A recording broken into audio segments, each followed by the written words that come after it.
ஏண்டி அம்மா மருமகளே, என்ன பண்ணிட்டு இருக்க? இங்க வாடி அம்மா. ஏதாச்சும் ஒரு வேலை சொன்னா நீ உருப்படியா பண்றியா? என்னதான் சமையல் பண்ண கத்துக்கிட்டியோ என்னவோ? உங்க வீட்ல உனக்கு ஒழுங்கா சமையல் பண்ண கூட கத்து கொடுக்கலையா? இத மாதிரி கேவலமா சமைச்சு டெய்லி வச்சிடுற. இத மனுஷன் சாப்பிடுவானா? நான் ஏன் பாட்டுக்கு கத்திட்டு இருக்கேன். நீ ஏதாச்சும் காதுல வாங்குறியா? அத்தை, உங்களுக்கு என்னதான் பிரச்சனை? ஏன் காலக்காத்தால இப்படி நொய்யி நொய்யின்னு கத்திட்டு இருக்கீங்க? இது என்ன குழம்பு மாதிரியா இருக்கு? உப்பு உரப்பு ஒண்ணுமே இல்ல. ரசத்துல கூட கொஞ்சம் புளிப்பு இருக்கும், அது கூட இதுல இல்ல. ஒரு மனுஷன் இந்த குழம்ப சாப்பிடுவானா? தொண்டைக்குள்ளேயே இறங்கல, அவ்வளவு கேவலமா இருக்கு. அத்தை, நீங்க தானே சொன்னீங்க எனக்கு அல்சர் வர மாதிரி இருக்கு, இனிமே சாப்பாட்டுல உப்பு காரம் எல்லாம் கம்மியா போடுன்னு. நீங்க சொன்ன மாதிரி நான் சமைச்சு கொண்டு வந்து வச்சா இப்ப வந்து என்னையே குத்தம் சொல்றீங்களா? உங்களுக்கு என்ன கிறுக்கு கிறுக்கு பிடிச்சிருச்சா? எது பண்ணாலும் குத்தம் சொல்றீங்க. ஆமாண்டி அம்மா, நான் தான் உனக்கு உப்பு காரம் எல்லாம் குழம்புல கம்மியா போட்டு சமைக்க சொன்னேன். அதனால நீ வெந்நீர்ல கறியை வேக வச்சு குடுப்பிய. இந்த குழம்புல உப்பு சப்பு காரம் ஒண்ணுமே இல்லை. இத மனுஷன் சாப்பிடுவானா? உங்களுக்கு வேணும்னா உங்களுக்கு பிடிச்ச மாதிரி நீங்களே சமையல் பண்ணி சாப்பிட வேண்டியது தானே. எனக்கு எதுக்கு சொல்றீங்க? நான் எது பண்ணாலுமே உங்களுக்கும் உங்க பையனுக்கும் குத்தமாக தான் இருக்கும். என்ன காலங்காத்தாலே ரெண்டு பேரும் கச்சேரியை ஆரம்பிச்சிட்டிங்களா? ஆ, என்னடா காலையிலேருந்து எந்திரிச்சு எந்த சத்தமுமே காணன்னு நினச்சிட்டு இருந்தேன். இப்போ ரெண்டு பேரும் கத்த ஆரம்பிச்சிட்டிங்களா? நல்லா காது கிளிய கத்துங்க. காது ஜவ்வாவது கிழிஞ்சு போகட்டும். அப்பாவது இந்த தொல்லையிலிருந்து எனக்கு ஒரு தீர்வு கிடைக்கும். நான் எது பண்ணாலும் உங்கள் அம்மாவுக்கு பிடிக்க மாட்டேங்குது. பேசாமல் சமையல் பண்ணுறதுக்கு ஒரு ஆளை வச்சுட்டா உங்கள் அம்மாவும் சந்தோஷமாக இருப்பாங்க, நீங்களும் சந்தோஷமாக இருப்பீங்க, எனக்கும் நிம்மதி. ஆமாண்டி, நான் அம்பானி பரம்பரை. சமைக்கிறதுக்கு ஒரு ஆள், கழுவுறதுக்கு ஒரு ஆள், துடைக்கிறதுக்கு ஒரு ஆளுன்னு வைக்கிறேன். இங்கே சோத்துக்கே சிங்கி அடிச்சிட்டு இருக்கோம், இதில் வேற சமைக்கிறதுக்கு ஒரு சமையல்காரன் வைக்கணுமா? நீங்கள் ரெண்டு பேரும் இப்படி இருந்தால் குடும்பமே விளங்கிடும். நான் நல்லா காரசாரமாக சமைச்சா உங்கள் அம்மா எனக்கு அல்சர் வந்துடும், உப்பு காரம் எல்லாம் கம்மி போட்டு சமைன்னு சொல்கிறாங்க. உப்பு காரம் எல்லாம் கம்மியாக போட்டு சமைச்சா உங்கள் அம்மா நல்லாவே இல்லைன்னு சொல்கிறாங்க. நான் என்னத்தான் பண்ணுறது? உங்கள் அம்மாவுக்கு பிடிக்கலனா அவங்களே சமைச்சு சாப்பிட வேண்டியது தானே, எனக்கு எதுக்கு சொல்கிறாங்க? இருக்கிற 4 பேருக்கு 40 பேரா வந்து சமைப்பாங்க. ஏண்டா உப்பு காரம் கொஞ்சம் கம்மியா போட்டு சமைக்க சொன்னா ஒண்ணுமே இல்லாம இவ சமைச்சு வைப்பாளா? அத மனுஷன் சாப்பிடுவானாடா? நீங்க 2 பேரும் என்னமோ பண்ணி தொலைங்க, நான் போய் வெளியில சாப்பிட்டுக்கிறேன். இந்த சாப்பாடெல்லாம் என்னால சாப்பிடவே முடியாது. ஏண்டி, சமைக்கிறது தான் சமைக்கிற, கொஞ்சம் நல்ல டேஸ்ட்டாக சமைச்சா என்னடி உப்பு காரம் கம்மியாக போட சொன்னா இது மாதிரி கேவலமாக சமைச்சு வெப்பியாக்கும். இந்த சாப்பிடாமலே எல்லாம் சொல்லிட்டு நிற்காதீங்க.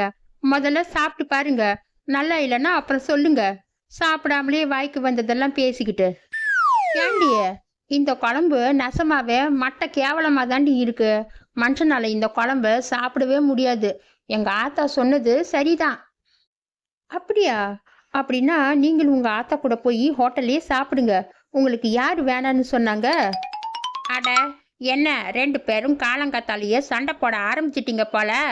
ஆ, டெய்லி உங்களுக்கு சண்டை போடலைன்னா பொழித்தே போகாது போல இருக்க.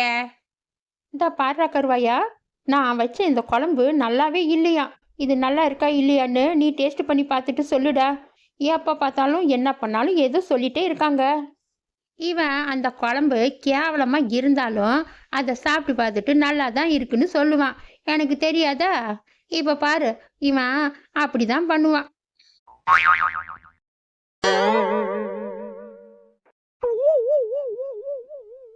அடடா, குழம்பு என்ன இம்மட்டு ருசியா இருக்கு? எங்க ஆத்தா வைக்கிற சூப்பு மாதிரி தான் இருக்குக்கா. எங்க ஆத்தா எனக்கு சூப்பு வச்சு கொடுத்தா நான் 3 வேளையும் அந்த சூப்புலேயே அப்படியே சாதத்தை குழஞ்சி பிசைஞ்சு அப்படியே சாப்பிடுவேன். அந்த மாதிரி இது நல்லா டேஸ்டா இருக்குக்கா. டேய், நீ இதான் சொல்லுவேன்னு எனக்கு முதல்ல தெரியும்டா. எனக்கு என்ன தெரியாதா? இப்போ எப்படியோ சண்டையை நல்லா பெருசாக்கி விட்டுட்டு போயிடுவேன். ஆ சரி, வந்த காரியத்தை முடிச்சிட்டு சீக்கிரமா கிளம்பு. என்னை யாரும் புகழ்ந்து பேசுனா உங்களுக்கு பிடிக்காது. அது என்ன எனக்கு தெரியாதா? டேய் கருவாயா, ரொம்ப தேங்க்ஸ்டா. நான் பண்ண குழம்பு உனக்கு ஊற்றி கொடுக்குறேன். நீ போய் வீட்டில் நல்லா சாப்பிட்றா. சரிக்கா. காலங்காத்தாலே இப்படி வாய்க்கு ருசியாக ஒரு நல்ல குழம்பு கிடைக்கணும்னு நான் கொஞ்சம் கூட எதிர்பார்க்கலக்கா. சீக்கிரமாக ஊற்றி குடிக்கா. நான் போகிறேன், எனக்கு நேரமாகுது. என்ன இவ காலங்காத்தாலே இப்படி மரத்தடியில் வந்து படுத்துட்டு இருக்கா? வீட்டில் ஏதாச்சும் சண்டை போட்டிருப்பா போல, அதான் வந்து இங்கே படுத்துட்டு இருக்கா. ஐயோ பாவம். ம், சாப்பிட்டாலா இல்லையே தெரியலையே. ஏண்டி ஜமுனா, ஏண்டி வந்து இங்கே படுத்துட்டு இருக்க? எந்திர்றி, என்ன பிரச்சனைன்னு சொல்லுடி. ஏண்டி ஜமுனா எந்திர்றி. நான் ஏன் பாட்டுக்கு செவனேன்னு இங்கே படுத்துட்டு இருந்தா நீ வந்து எதுக்கு எனக்கு எழுப்புற? நான் உன்னை எழுப்ப சொன்னேனா? அடி பாவி, இதை மாதிரி மரத்தடியில் படுத்திருக்கிய, சண்டையோ என்னமோ ஏதோன்னு கேட்கலான்னு கூப்பிட்டா இதை மாதிரி நீ என்கிட்ட கோவிச்சுக்கிறியா? நான் உன் மேலே எதுக்குடி கோவப்படுறேன்? இப்போதான் கொஞ்சம் தூக்கம் பிடிச்சிது, அதுக்குள்ளே வந்து எழுப்பிட்டியன்னு தாண்டி சொன்னேன். ஏண்டி, எதுக்காகடி வந்து கோவிச்சிட்டீங்க படத்த? முதல்ல அது சொல்லிடி. அதை ஏன் கேட்குற? காலையில என் மருமக பண்ண குழம்பு கொஞ்சம் கூட நல்லா இல்லை. அதுக்காக தாண்டி வீட்டில் சண்டை போட்டுட்டு வந்து இங்கே படுத்தேன். ஹோட்டலில் போய் சாப்பிட்லான்னு பார்த்தா கையில் ₹1 இல்லை. என்ன பண்ணுறது? வயிறெல்லாம் கலக்குது. அதான் இப்படி கொஞ்சம் நேரம் படுக்கலான்னு தூங்குனேன்டி. இவட்டு தானே மேட்ரு. ஆ சரி, நான் போய் வீட்டில் சாப்பாடு எடுத்துட்டு வரேன். நீ சாப்பிட்டுட்டு அதுக்கப்புறமா தூங்குடி. உனக்கு எதுக்குடி சிரமம்? எனக்கு சாப்பாடும் வேணாம், ஒன்றும் வேணாம். நீ போய் உன் வேலையை பாரு. இதில் எனக்கு எந்த கஷ்டமும் இல்லடி. நீ இரு, நான் போய் சாப்பாடு எடுத்துட்டு வந்துடுறேன். என்னடி இது, உப்புமா எடுத்துட்டு வந்திருக்க? எனக்கு உப்புமாவே பிடிக்காதுடி. உனக்கு தான் தெரியும் இல்ல? அப்படி இருந்து எதுக்குடி இந்த உப்புமா எடுத்துட்டு வந்த? எங்கள் வீட்டில் இன்னைக்கு உப்புமா தாண்டி பண்ணாங்க. அதானடி கொண்டு வந்து கொடுக்க முடியும். வேற என்ன தடி என்னால் கொண்டு வந்து கொடுக்க முடியும்? பசிக்குதுன்னு சொன்னே இல்லை, ஒரு 2 வாய் சாப்பிட்றி, ஒன்றும் ஆகாது. இதை பாரு, நான் பட்னியா கிடந்தாலும் கிடப்பேன் தவிர இந்த உப்புமா எல்லாம் சாப்பிடவே மாட்டேன். நீ முதல்ல இதை எடுத்துட்டு போ. உனக்கு போய் நான் கொண்டு வந்து கொடுத்தேன் பாரு, என்ன சொல்லணும்? நீ சாப்பிட்டா சாப்பிடு, இல்லைன்னா பட்னியா கடை. எனக்கு என்ன வந்துச்சு? பாவி பையன், அம்மா சண்டை போட்டுட்டு வெளியில போயிடுச்சே, எங்க போச்சுன்னு ஏதாவது தேடி பிடிக்கிறானா? ஒண்ணுமே தெரியாத மாதிரி அப்படியே வீட்லயே உக்காந்துட்டு இருப்பான். இவ வேற அவங்கிட்ட நல்லா சண்டை போட்டுட்டு இருப்பா. எனக்குன்னு வந்து வாச்சுது பாரு. பெத்ததும் சரியில்லை, வந்ததும் சரியில்லை, எல்லாம் என் தலை எழுத்து. ஆத்தா, கடையை போடுறேன், காசு கொடு, இது கொடு, அது கொடுன்னு வந்து கேட்பான் இல்ல, அப்போ வச்சுக்கிறான் அந்த பயல. டே கருவையா, நீ எதுக்குடா இதெல்லாம் கொண்டு வந்து இங்கே வச்சிருக்க? இதை பார்த்தா ஏதோ கஞ்சி மாதிரி தெரியுது. இதை எதுக்குடா இங்கே கொண்டு வந்து வச்ச? முதல்ல இங்கேருந்து இதை எடுத்துட்டு போடா. ஆச்சி, இந்த கஞ்சியை குடிச்சு பாரு, எப்படி ருசியா இருக்குன்னு. இத மாதிரி ஒரு கஞ்சியை நீ குடிச்சிருக்கவே மாட்ட. இது அம்முட்டு ருசி. கஞ்சின்னா கஞ்சி தான்டா, அதில் என்னடா அப்படி ருசி வந்துட போகுது? நீ எதையாச்சும் சொல்லி என்ன கஞ்சியை மட்டும் குடிக்க வச்சிடலான்னு நினைக்காத. நான் இந்த கஞ்சியெல்லாம் குடிக்க மாட்டேன். முதல்ல நீ இது இங்கேருந்து எடுத்துட்டு போ. ஆச்சி, பசியில உனக்கு ப்ரெஷர் ஏறி போயிடுச்சு போல, அதான் நீ இவ்வளோ கோவமா இருக்க. முதல்ல நீ ஒரு கிளாஸ் கஞ்சி குடிச்சு பாரு. பிடிக்கலன்னா சொல்லு, நான் எடுத்துட்டு போயிடுறேன். யோசனை பண்ணிட்டு இருக்காத ஆச்சி, முதல்ல சாப்பிட்டு பாரு, அப்புறமா சொல்லு. டே கருவையா, என்னடா இந்த கஞ்சி சாப்பிட்றதுக்கு ரொம்ப ருசியா அற்புதமா இருக்கு. நான் இந்த மாதிரி ஒரு கஞ்சி சாப்பிட்டதே இல்லையடா. இதை நீயா சமைச்ச?